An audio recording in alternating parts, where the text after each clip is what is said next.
From the studios of Farm Journal Broadcast, this is Agday.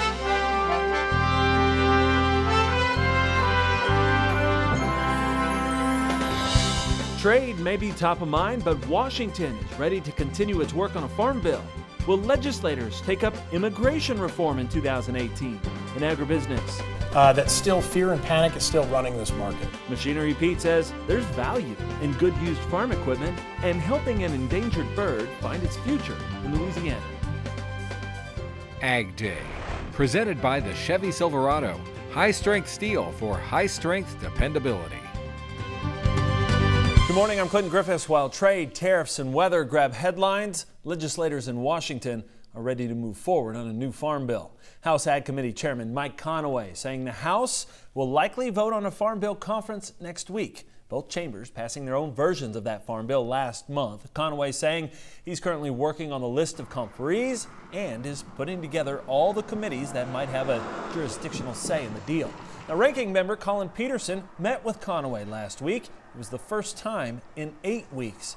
The two in a stern disagreement over new work requirements for some people on the Supplemental Nutrition Assistance Program.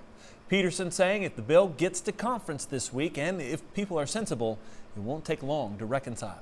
I can tell you, and I've told the chairman and others, that I will not support the House bill in conference because of the food stamp stuff. If they don't agree to take that out, then I'm not going to support what the House is doing. I'll support what the Senate's doing. Senate Ranking Member Debbie Stabenow saying she wants the House to understand there are already work requirements in place for recipients of SNAP.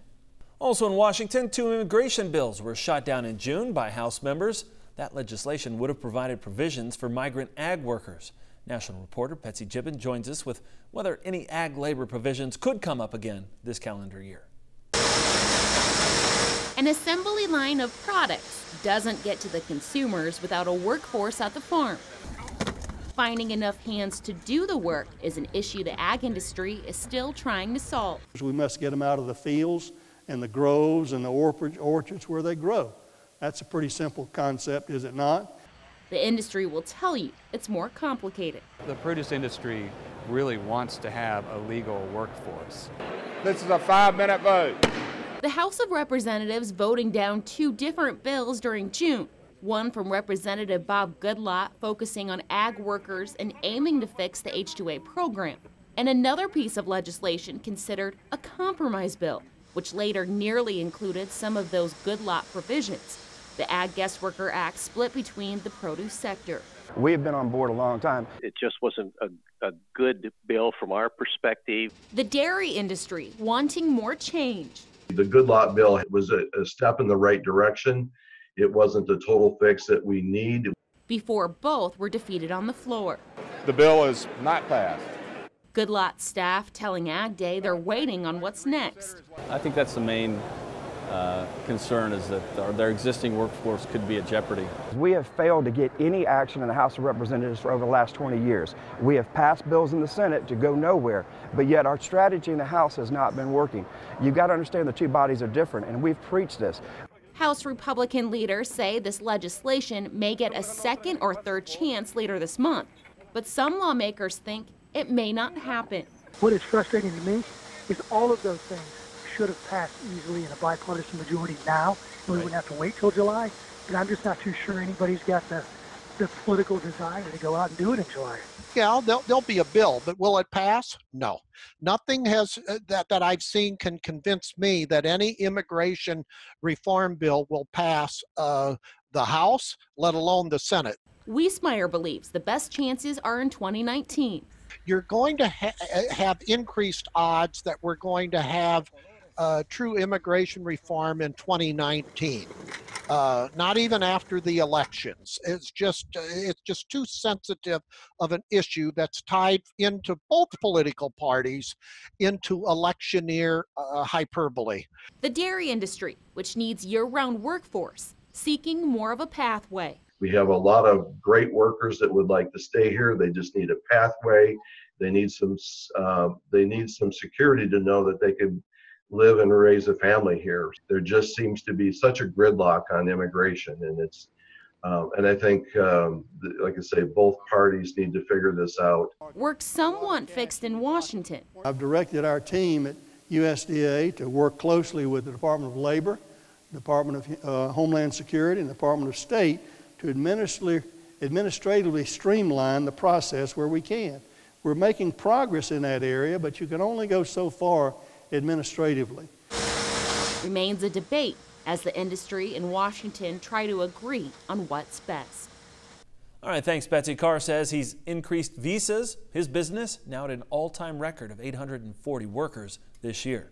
The Department of Labor says the number of migrant workers in the U.S. on temporary ag visas is up nearly 160% since 2011. EPA granting 49 RFS exemptions for 2016 and 17 to small refineries. That's according to a letter the agency sent Thursday to Senator Chuck Grassley of Iowa. The pace was about double the 10 to 12 annual exemptions typically granted by the previous administration. Dwight and Stephen Hammond are trying to settle back into a more normal routine now that they've been released from prison. The father and son ranchers stepped from a private jet and into the arms of family members. They were welcomed home in Oregon by well-wishers and fellow ranchers.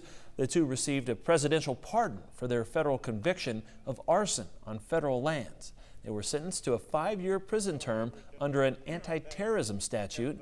They thank President Trump and many people for writing to him and his father while they were in prison. There's no way we can thank everybody enough and know who was the last one that tipped the scales, but the last one that tipped the scales can't be fully appreciated without appreciating everybody before him.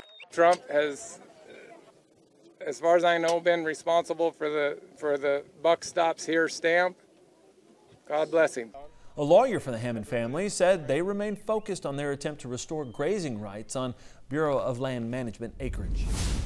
Let's take a look around farm country and some places dealing with dry weather this growing season. Mike Hoffman joins us now. Good morning, Mike. Good morning, Clinton. We start on the East Coast in Stafford County, Virginia. Our good friend USDA meteorologist Brad Rippey says crops in East Central Virginia are dealing with a flash drought. He says this field looked great through the 4th of July, but in the last 3 to 5 days, the crop has started firing faster than he's ever seen. And taking a look at the drought monitor, you can see the worst areas, southwest, where we're starting to get some rain, but boy, the central and southern plains, there are patches of extreme drought, I would call it. Some areas have gotten rain, some areas have not. We'll tell you who has gotten it over the last week and show you who may be getting it over the next week coming up in a few minutes with my forecast. First, here are some hometown temps. Keeping track of the shifting market prices has never been so easy. Get the latest commodity prices sent directly to your cell phone with market updates. Just text MARKETS8 to 31313 to get started. So what did we learn last week and what's in the week ahead? Stick with us. We'll find out from the Agribusiness Desk coming up. Tough start to July 2018 out in farm country. What's happened with used farm equipment values? Stay tuned. We'll talk about it. Plus, whooping cranes on the recovery trail in Louisiana, and you may be surprised by the characters they meet along the way. Details when we head in the country. Agday, brought to you by new Delaro fungicide for corn and soybeans. Achieve personal best yields. Here at the Agribusiness Desk on a Monday, we've got Steve Georgie from Allendale, and we've got Brian Doherty with Stuart Peterson. Thank you both for being here. All right, guys, last week, kind of a big report. Did we learn anything? And we'll start with you. You know, yeah, we did. That still fear and panic is still running this market. Okay. You know, you still had corn. It was friendly. It was bullish, actually. Right. The numbers were really positive to corn. But it didn't matter. You know, we still had this back and forth, and so we still have this tariff talk still looming. And so with beans, big number, big reaction. We'll see if that can continue, but things need to change. The mentality needs to change for the farmer, and that's what we need to learn moving forward. Yeah, what did you think, Brad? Well, the reports came out, and they came out in July. One thing that was ironic with the report was last year crop ratings were really poor into July, and so the marketplace was looking for a decrease in yield. This year ratings are high, looking for an increase. So USDA is real slow to change trendline yields on the July report, so we learned that. But the bigger picture is weather. We've got good weather. The trend is down. The trend followers are selling yet, and so we haven't found that bottom. But we are learning that there's an opportunity for end users here to really scoop up inventory. This is a real gift early in the season. As we look forward into this week and we try to say, or even into the rest of this month, and wrap our heads around where we sit, how do we move forward here without being frozen? Well, the big thing is that if you need to be making decisions as far as a cash basis, if you need to be selling grain, you still need to maintain ownership. As Brian had mentioned, we are at a discount.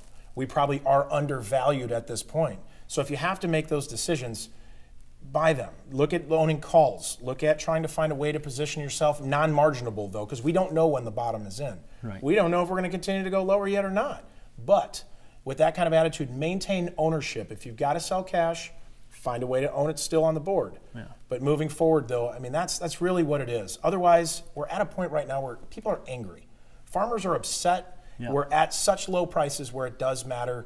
And so you're not going to see a lot of cash corn being moved if you don't have to. Yeah, it's been a pretty tough week. Appreciate you both for being here. We're going to get more insights from you later in the week. We'll be back with more Agday in just a minute. To discuss marketing strategies, call 800-334-9779 or visit stuartpeterson.com.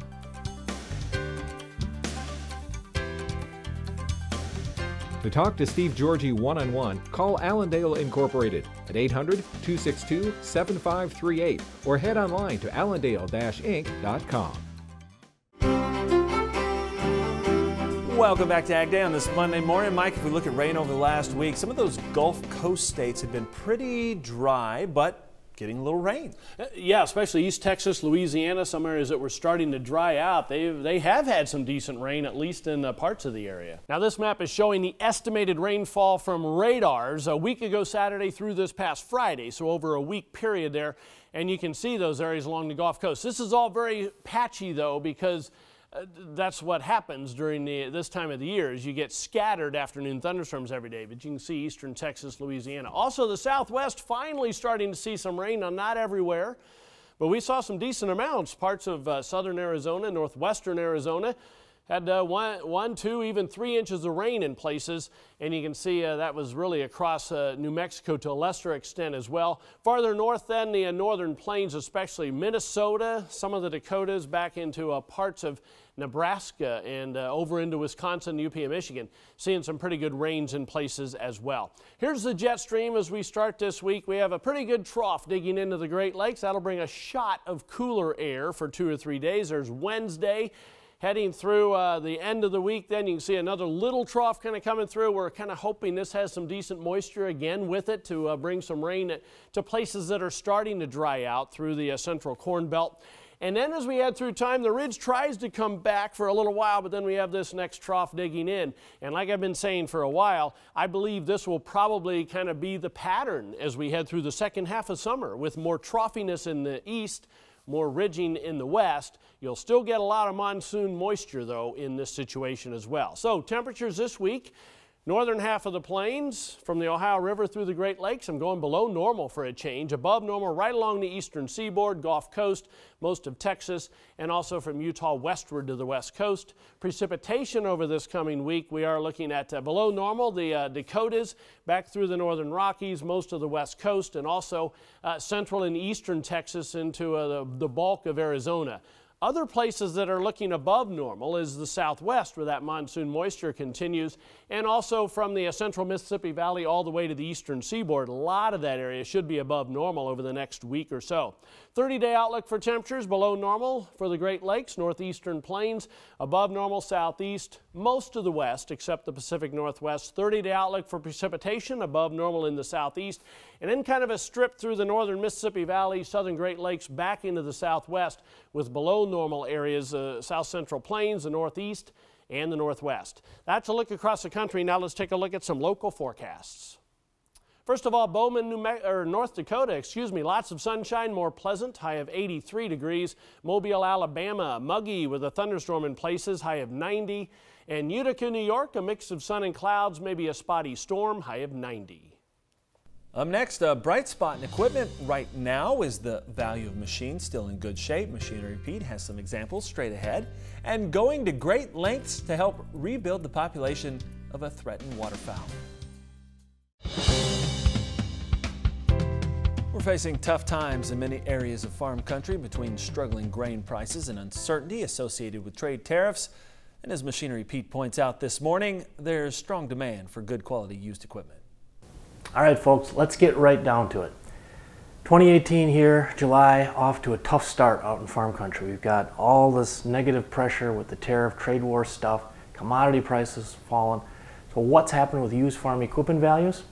Well, what I've been seeing on the auction market has surprised a lot of people. Good condition stuff is holding its value very well. Now here's 3 examples from the last week. A week ago Friday, farm auction up in northwest Minnesota. This very nice 2011 Case IH 9120 combine on tracks, 1,647 engine hours, sold for $182,000. Very strong auction price there. Now last Tuesday, on a farm auction in central Saskatchewan, this really sharp 1985 versatile 936 four-wheel drive, 6,417 hours on it, sold for $48,838 US. Now that is really strong there. I had to go back over 7 years to find a 936 sold that high at auction. And the next day, last Wednesday, down in East Central Texas, we saw this 2013 Kubota M110GX, just over 800 hours on it with a loader, sold for $46,000. And again, that's a very strong auction price. Now again, those 3 items were very nice condition. And while it surprised a lot of people, I did have a comment on our Machinery Pete YouTube channel I thought was pretty good. Someone said, Pete, you know, as long as things are tough like this, there'll be strong demand for good used equipment. I think that's right on. Up next, trying to rebuild the population of waterfowl in Louisiana. You might be surprised by the technique being employed. In the Country, brought to you by Kubota. Check out Kubota's RTV X1140, a rugged utility vehicle with seating for 4. Stop by your local dealer today or visit Kubota.com. Endangered whooping cranes released into Louisiana's wilds have had their best hatching season so far, with 5 chicks foraging in crawfish ponds. They're part of generations of work to bring back the birds which barely escaped extinction. And as Stacy Plaisance tells us, it took some rather creative crane coaching to achieve this recovery. Once barely escaping extinction, whooping cranes are beginning to thrive again in their native Louisiana habitat. But it takes some creativity to raise chicks for release into the wild, with human caregivers disguising themselves as adult cranes to teach the chicks how to forage. We don't have as many whooping cranes as we would like in captivity to raise chicks. So the chicks that we're raising for release, we actually have to dress up as a crane and teach them how to eat, teach them how to drink, and then exercise them daily, just like their parents would in the wild. The birds eat nuts, berries, insects, and fish, and can grow as tall as 5 feet. Lewis is raising chicks hatched from incubators in New Orleans. She uses a puppet head with a movable beak, specially crafted by an artist from Japan. Our previous puppets did not have a movable beak, so it was very hard to stab a grasshopper or anything and give it to the chick. So this allows us to interact with the chicks so much more. We can actually hand them a piece of food instead of try to roll them a piece of food. Once numbering more than 10,000 in North America, whooping crane populations dwindled to fewer than 24 in the 1940s. There are now about 500 whoopers in the wild and 160 in captivity, though they're not yet considered safe. Whooping cranes are native to Louisiana. We used to have them here all over the place, and most people don't even know what they look like anymore, which is rather sad.